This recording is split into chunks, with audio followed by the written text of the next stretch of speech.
Bueno, buenas noches. Un nuevo programa 40 minutos de responsabilidad social en la información y en la comunicación. Seguimos trabajando el ODS 16 como base de nuestros programas, el que habla de paz, justicia e instituciones sólidas, y queremos darle a ese objetivo de desarrollo sostenible y sustentable contenido propio. Nuestro invitado de hoy es el presidente de la Liga Argentina por los Derechos Humanos, José Schulman, al que le damos ya la bienvenida. José, bienvenido a nuestro programa. ¿Qué tal? Un gusto, bueno, estar otra vez charlando con ustedes. Exacto, otra vez, porque ya tuvimos oportunidad de conversar con vos y lo hacemos, yo diría ante cada momento que hace como un clic en varios sentidos. Hoy lo primero que te quiero preguntar, José, es que vos tuviste una participación muy fuerte y muy firme en el cierre de la CAMPE por los 2000 días de Milagro Sala presa política y reclamando la libertad de los 33 presos políticos y el basta a la persecución judicial. Contanos un poco cómo viviste la CAMPE, cómo sentiste, cuál fue el momento que hizo como en vos volcar lo que pensabas y recrear un poco en este espacio tus palabras en esa oportunidad de cierre del evento. Viví la CAMPE con bastante alegría. Creo que fue el primer acto público que participé de la pandemia con mis dos dosis de la vacuna y en un espacio abierto con mucho cuidado. Pero bueno, nada se compara a volver a la plaza Claro. y ver a los compañeros, de estar cerca, ¿no? Creo que la idea de la CAMPE, la iniciativa, fue una gran idea porque colocó en el sitio de los debates políticos más importantes de la Argentina todas las cuestiones que están vinculadas a Milagro, a los presos políticos, el Lawfare, el Poder Judicial, el Jujuy. Hubo muchas iniciativas, muchas acciones, una conferencia de prensa. Allí el cierre del compañero Coco, que es el que empujó la iniciativa y la sostuvo con un enorme esfuerzo y voluntad, hizo una reflexión que me gustó mucho. Él les dijo a los periodistas: pregunten lo que quieren menos una sola pregunta. No me pregunten por qué, siendo que el presidente dice que hay perseguidos políticos, siendo que la mitad del gabinete dice que hay presos políticos, siendo que, y enumeró a los organismos de derechos humanos, a los sindicatos, a toda la fuerza, al Frente de Todos en su inmensa mayoría. Si todos ellos estamos por la libertad de los presos, ¿por qué siempre eso? No me lo pregunten, dijo. Me pareció inteligente, sí, y una toma de posición muy fuerte. En todo esto, en el acampe, lo que se hacía con mucho gusto todo el mundo era conversar, debatir, polemizar, ¿no? Y como yo sentí bueno, en varias conversaciones, porque por suerte vinieron diputados, alguna ministra, y bueno, casi todos se acercaron a la carpa del Foro por la Libertad de los Presos. Estábamos ahí con el padre Paco Elveira, que bueno, es un genio para sí, resistir, durmiendo ahí en el suelo 3 días. Sí, un divino. Yo estuve el primer día, un y divino. charlando con todos.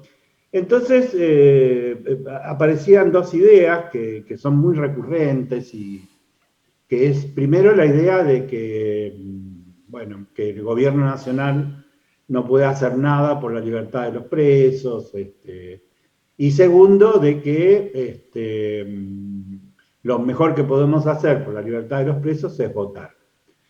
Entonces, bueno, ahí volvimos a un debate que en verdad lo hemos sostenido muchas veces, recuerdo desde desde el primer acto que hicimos en el estadio de Ferro, en el microestadio de Ferro, en tiempos todavía que gobernaba Macri, y siempre la discusión fue lo mismo, ¿no? Fue la misma discusión, básicamente con el sector mayoritario del Frente de Todos, que una y otra vez nos han planteado, bueno, para liberar a los presos hay que esperar a que haya una correlación de fuerza adecuada, Sí. no es ahora, hay que juntar votos, ¿no?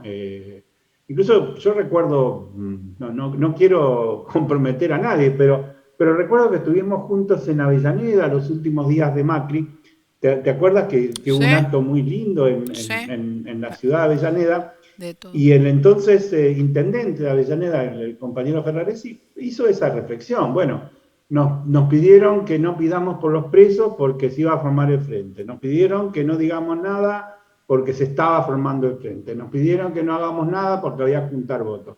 Bueno, ya ganaron. ¿Cuándo largan a los presos? Preguntaba el ingeniero Ferraresi. Ferraresi. Y esa fue básicamente mi intervención en el acto. Plantear de que es al revés, que para juntar votos hay que liberar a los presos, que para construir una mayoría capaz de avanzar hacia la recuperación de los derechos, hacia la ampliación de los derechos, hacia nuestro destino de patria grande, lo que hay que hacer es firmeza, cumplir las promesas electorales, respetar los acuerdos, porque no es cierto que no hubo acuerdos, nosotros sí que hicimos acuerdos, construimos a que se forme el Frente de Todos, y siempre estaba muy claro de que el planteo era terminar con la subordinación del Poder Judicial a un proyecto colonial y que eso se expresa en la liberación de los presos. O sea, no es un debate abstracto, teórico, y la persistencia de los presos políticos tampoco es un detalle en el panorama político. Y José, nosotros lo decimos con... te interrumpo un segundo, José. ¿Vos crees que hay margen? Porque nosotros siempre decimos, bueno, para todo tiene que haber una plataforma política, para todo tiene que haber un plan, para todo tiene que haber un proyecto. Y en realidad lo que nosotros vivimos como familiares, incluso como integrantes del Foro por la Democracia y la Libertad de los Presos Políticos, fue que vimos como plasmada en una formulación el día que el presidente Fernández asumió, este planteo de nunca más, de no a lawfare, etcétera, etcétera, como algo que venía decidido a llevarse adelante, ¿no? Más allá del cómo, esta formulación existía. ¿Vos ves margen hoy, con el poco tiempo que queda hasta las elecciones de medio término, que surjan efectivamente dirigentes que vayan a tener un lugar protagónico en la lista del Frente de Todos y que nos vayan a explicar o vayan a recrear esta formulación desde algún planteo cierto como camino crítico a recorrer? Porque un poco lo que vos dijiste fue, bueno, basta, a ver, vamos a votar si ustedes nos dicen que hay que votar. Si no, estamos como con el kilómetro 501, ¿me entendés? Movimiento kilómetro 501, no votemos cualquier cosa. Yo no veo voluntad en la dirección, en la mayoría del Frente de Todos, pero hay un problema que tienen los compañeros, o muchos compañeros que están en el gobierno, que es cierto voluntarismo sobre la política, o sea, cierta idea de que uno elige cuál es el problema que puede resolver o que quiere resolver, prescindiendo de la realidad, ¿no? En eso, nada, no quiero hacer chicanas con citas de Perón que todos sabemos de memoria. La única verdad es la realidad. Sí. Lo que puede ocurrir y que lo que nosotros trabajamos es, yo creo que la articulación, la relación, la vinculación entre el proyecto colonial de dominación, los presos, el lawfare, y el papel del gobierno de Macri en el acuerdo de las derechas para exterminar al movimiento popular en América Latina. Acordate que Macri le puso el cuerpo al intento de invadir Venezuela con el cuento de ayuda humanitaria, cuando reventó ese camión, que bueno, después el propio New York Times reveló que lo habían hecho estallar los propios contras. Pero bueno, ellos se jugaron mucho, el gobierno de Macri, de Piñera, de Duque, de Bolsonaro, el entonces presidente de Perú, ya me perdí porque en Perú caen los presidentes uno tras otro. Y entonces ahora estamos en que, sin que nadie lo pensara, porque no lo planificó nadie, resulta que en un momento aparece en La Paz un documento y el gobierno boliviano, que bueno, yo creo que es un gobierno que también tiene enormes problemas que enfrentar, que asumió muy débil, que tiene la Fuerza Armada golpista ahí, pero me parece a mí que tiene mucho más decisión que el gobierno de Argentina, y presentó la denuncia sobre la participación de Macri en el golpe de Estado. Y esas denuncias, vos sabés, porque bueno, las causas judiciales comienzan con algo y después no se pueden parar. Esa es una cosa que nosotros aprendimos. Una vez que uno logra abrir una causa judicial, bueno, después no es tan fácil que los jueces digan hasta acá, y sobre todo cuando hay un conflicto interestatal, o sea, el Estado boliviano le reclama al Estado argentino, y la cabeza del Estado argentino cambió, y en este tema el gobierno asumió el reto, el desafío que le presenta el gobierno boliviano y sostuvo la parada, ¿no? Presenta la denuncia y se desencadena ahora un proceso que está en curso. Acaban de encontrar una cantidad de armas en los locales de la policía boliviana, que no hay ninguna explicación legal de cómo llegaron hasta ahí. Entonces, ¿qué es lo que creo yo? Que no importa lo que quiera Fernández o lo que no quiera Fernández, que más o menos a esta altura está claro lo que quiere y lo que no quiere. A mí me parece que se disparan procesos y estamos ahora empujando uno. Nosotros acabamos de presentar una declaración de 21 organismos de derechos humanos de 15 países de América Latina se han pronunciado contra Macri esta tarde. Acabamos de entregar o sea, por un procedimiento formal al Ministerio de Justicia de la Argentina esa declaración, y entre hoy y mañana nosotros como Liga vamos a presentar nuestra querella en la causa que se abrió, con nuestra visión de los temas. Nosotros no tenemos, o sea, no tenemos una mirada formal que reconocemos razonable que tenga el gobierno sobre los temas del delito, de contrabando, bueno, cada paso ahí es realmente una chanchada, y cada paso que se dio es un delito, pero nosotros vamos a ir por el principal delito, que es el delito de atentar contra la voluntad soberana del pueblo de Bolivia, que es el delito de romper el marco jurídico latinoamericano de no intervención de los gobiernos en los asuntos de otro gobierno. Y bueno, no puedo asegurar que de esto cambiarán las cosas, pero vamos a hacer mucha fuerza para que sí, porque el mismo tramado que permitió el envío de armas a Venezuela es el que permitió la detención de los compañeros. José, te hago esa red se puede romper por cualquier lado. Claro. No sé si me explico. Sí. Nosotros la quisimos romper por el lado de los presos. Bien. Bueno, hasta ahora no pudimos. Pero si se rompe esa red de protección en el punto de la causa de Bolivia, bueno, es muy posible que podamos avanzar en los otros temas del compromiso del Poder Judicial con el Poder Colonial. Si querés acceder a los mejores contenidos, entrevistas, informes y novedades sobre responsabilidad social, conectate a www.responsabilidadsocial.tv. Este año, formate en responsabilidad social. Hoy, el conocimiento solo no alcanza. En EduForce te ayudamos a comprender la realidad y te damos las herramientas para llevar la responsabilidad social al interior de tu organización. Desde un proyecto hasta una estrategia integral, te enseñamos a diseñarlos, ejecutarlos y a medir y comunicar los resultados. En nuestra plataforma digital podés encontrar textos, videos y participar de clases en tiempo real con el profesor y otros alumnos. Lo haces a tu ritmo y desde la comodidad de tu casa. Llevamos más de 10 años formando las nuevas generaciones de líderes comprometidos con el desarrollo sostenible y ahora también en perspectiva de género. Ingresá en eduforce.com e inscribite.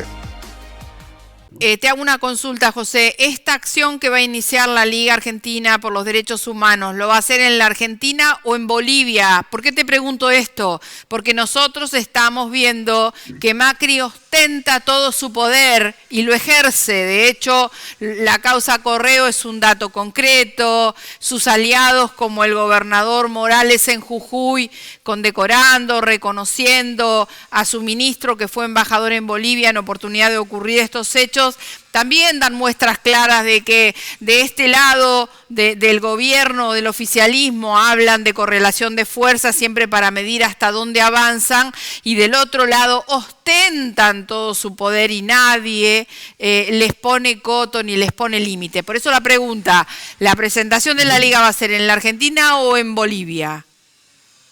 Nosotros vamos a presentar hoy o mañana el pedido de ser querellantes en la causa que se abrió con la denuncia de la ministra de Seguridad y de Justicia y la titular de la FIP. Pero la gran novedad en estos días es que un conjunto importante de dirigentes, de compañeros, muchos de ellos que estuvieron exiliados en la Argentina y que de alguna manera vieron en vivo y en directo cómo actúan los organismos de derechos humanos y sobre todo cómo actuamos nosotros, ¿no? Ellos,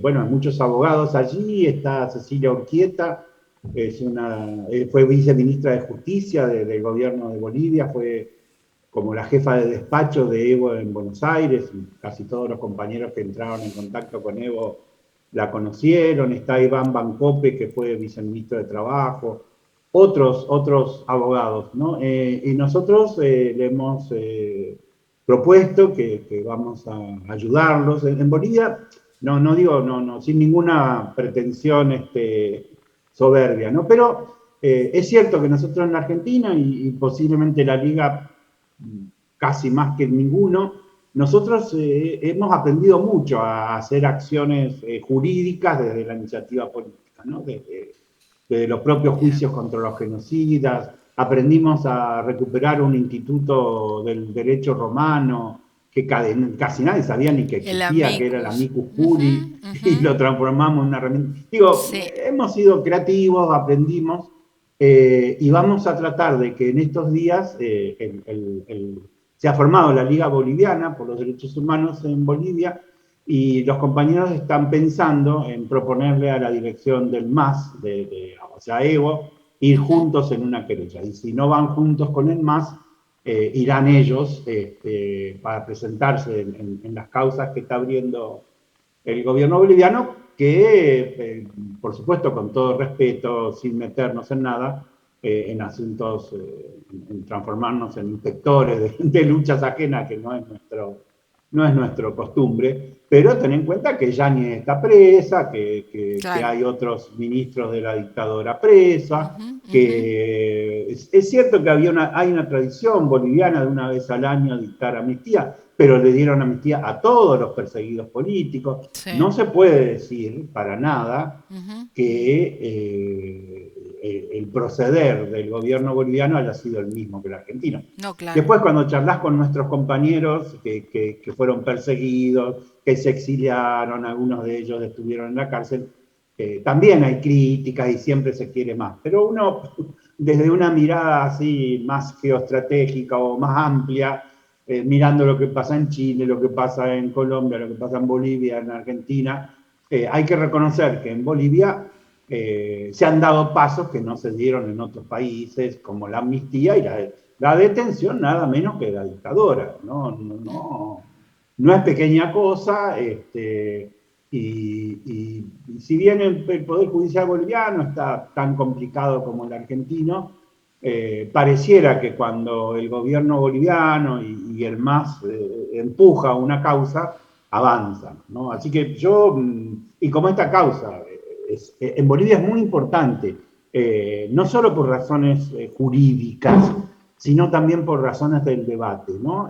La derecha hasta hoy insiste en que no hubo golpe de Estado, Claro. pero lamentablemente una parte del centro izquierda o como se llame, también maneja una idea de que hubo, que los problemas son culpa de Evo, ¿no? Que Evo forzó la reelección y que por eso entonces no ganó y que esto, o sea, pareciera que el culpable Del golpe de la fuera él. interrupción del mandato Qué fuera locura, Evo. qué En locura. este sentido, la causa judicial, la denuncia, los documentos son enormemente importantes también para el debate político, ¿no? Y Bien, eso bien. me hace tener una mirada optimista.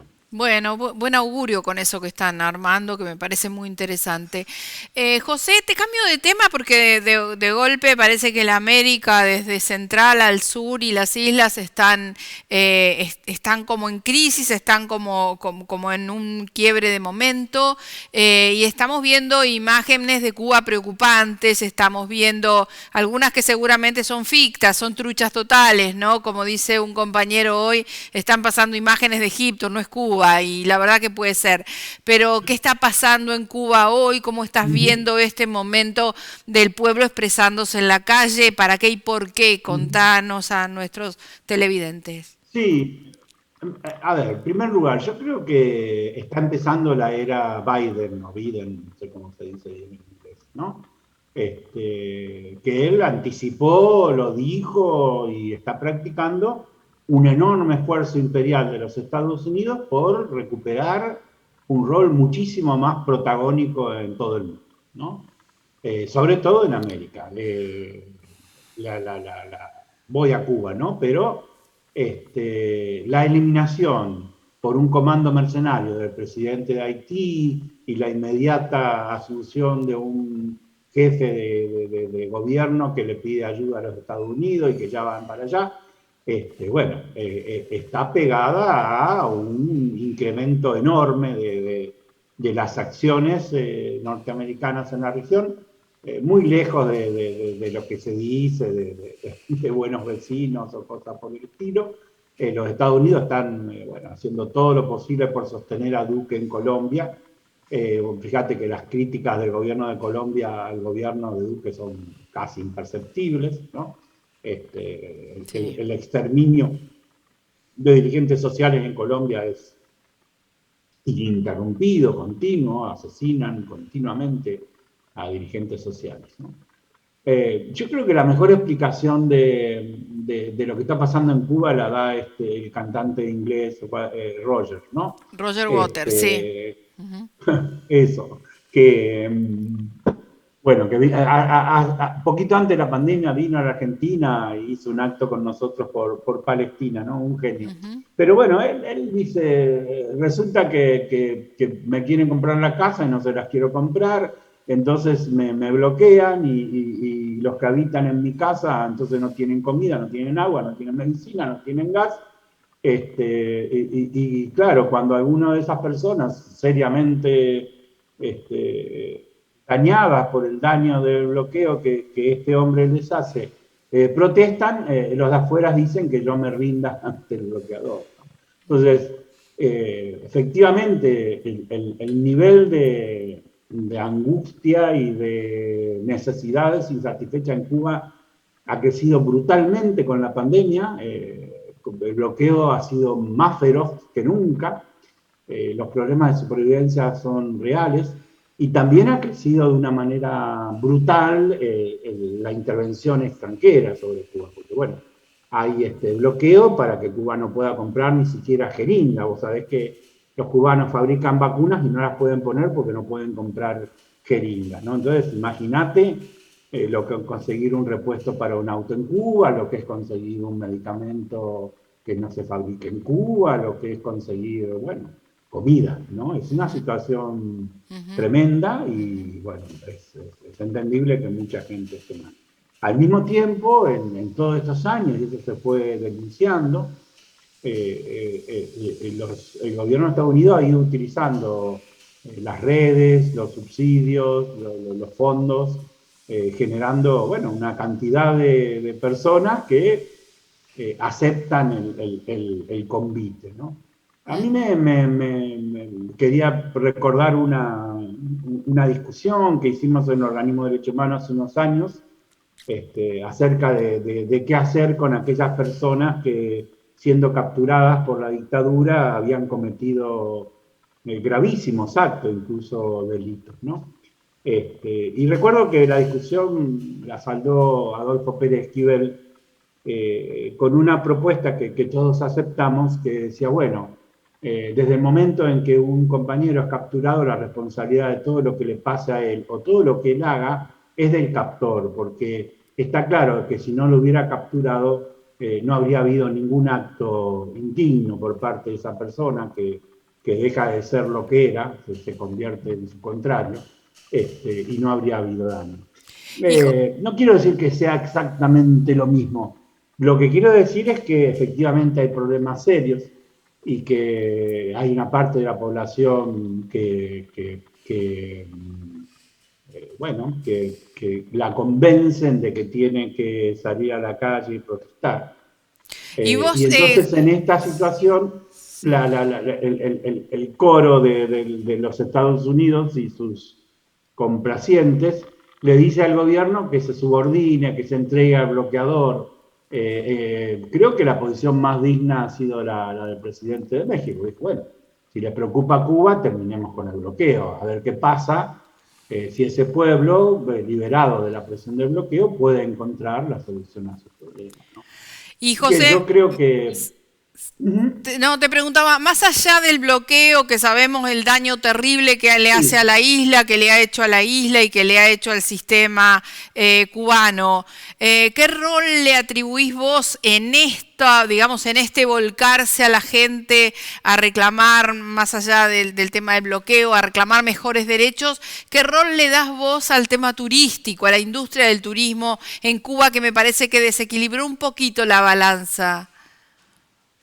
Eh, eh, eh, sí, a ver, ante los cubanos fue surgiendo un mundo doble, ¿no? El mundo que se manejaba con el dólar en la propia Cuba, los extranjeros que llegan, que bueno, por lo menos son de capas medias para arriba, y el mundo de los que viven del peso cubano, del trabajo. Eso fue, por supuesto, penetrando, sobre todo en nuevas generaciones, en las condiciones terribles, ¿no? Insisto, del bloqueo. Para los que conocemos Cuba, Cuba es culturalmente está muy vinculada a los Estados Unidos, siempre, desde el origen, y por lo tanto la convivencia de las dos culturas es muy grande y la influencia de los Estados Unidos también, ¿no? Sí. Yo creo que también hay que anotar que no solo que Cuba tiene 60 años de bloqueo, sino que, bueno, hasta ahora en la historia universal, las revoluciones se comen a sus hijos, ¿no? Podemos ir a la francesa, a la rusa, digo, ¿no? Hasta ahora la revolución cubana se viene sosteniendo y reinventando.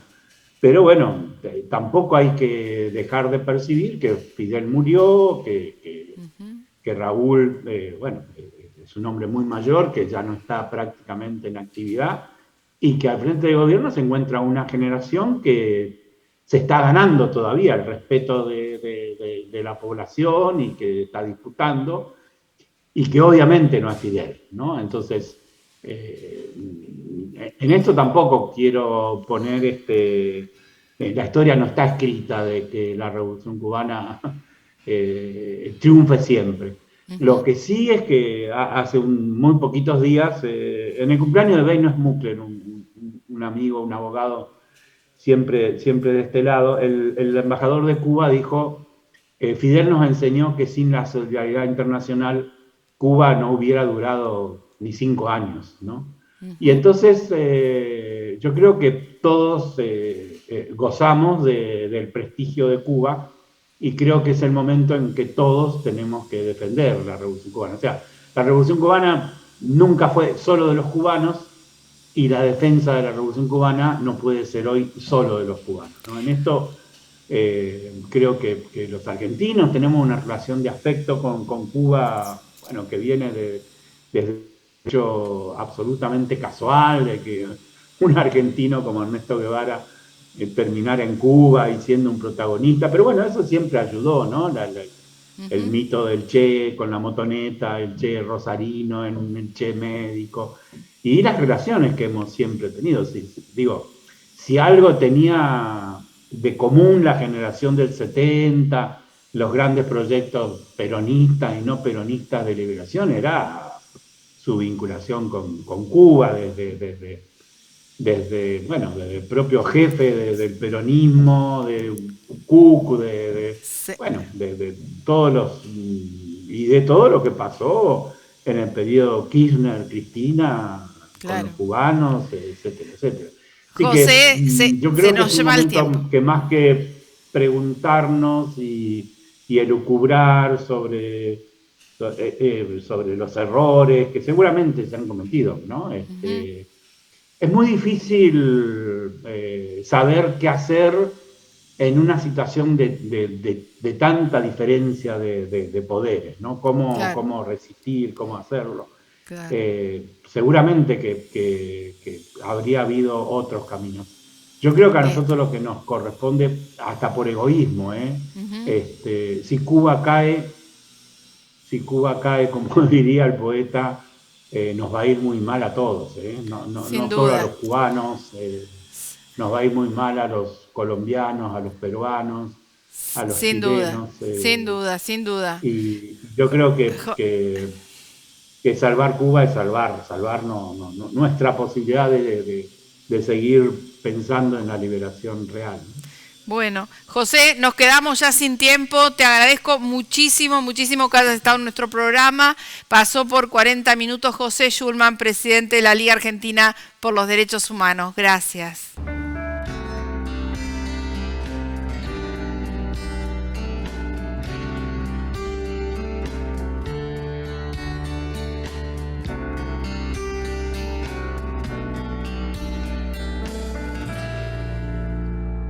El tiempo fue pasando y nos fuimos conociendo, amabas y sufrías.